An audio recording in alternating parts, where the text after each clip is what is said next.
મધ્ય ગુજરાતમાં વાવાઝોડા અને ભારે પવન સાથે ચોમાસાનું તોફાની આગમન થયું છે। છેલ્લા 48 કલાકમાં આવેલા ભયાનક વાવાઝોડાને કારણે 2 લોકોએ પોતાના જીવ ગુમાવ્યા છે, જ્યારે 10 જેટલા લોકો ઇજાગ્રસ્ત થયા। નર્મદાના લાચરસમાં મકાનનો સ્લેબ તૂટી પડતા એક માસૂમ બાળકીનું અને નસવાડીમાં તાડનું ઝાડ પડતા અરવિંદ તડવી નામના વ્યક્તિનું કમકમાટી ભર્યું મોત નીપજ્યું। આ ઉપરાંત લીમખેડામાં મકાન ધરાશાયી થતા 8 લોકો ઘાયલ થયા અને વડોદરાની એમએસ યુનિવર્સિટીના મુખ્ય ગેટ પાસે પણ વિશાળ વૃક્ષ ધરાશાયી થયું।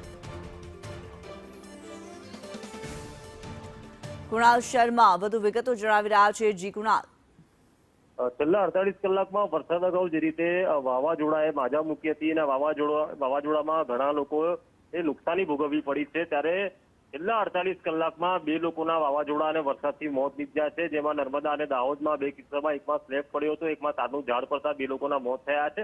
જ્યારે દાહોદમાં એક મકાન ધરાશાયી થતા 8 લોકો તેમાં દટાયા હતા, ઈજાઓ પહોંચી હતી। કુલ 10 લોકોને ઈજાઓ પહોંચી છે આ વાવાઝોડામાં। એમએસ યુનિવર્સિટીનો જે મુખ્ય ગેટ છે ત્યાં પણ વિશાળ વૃક્ષ ધરાઈ જતા તેમનો જે મુખ્ય ગેટ હાલ તૂટી પડ્યો છે ત્યાં પણ વૃક્ષ હટાવવાની કામગીરી ચાલી રહી છે। એટલે કે હજુ તો વરસાદ આવવાની વાર છે, પરંતુ તે પહેલા જે રીતે વાવાઝોડું ત્રાટક્યું હતું તેને લઈને મધ્ય ગુજરાતમાં ભારે ફુવારી જોવા મળી રહી।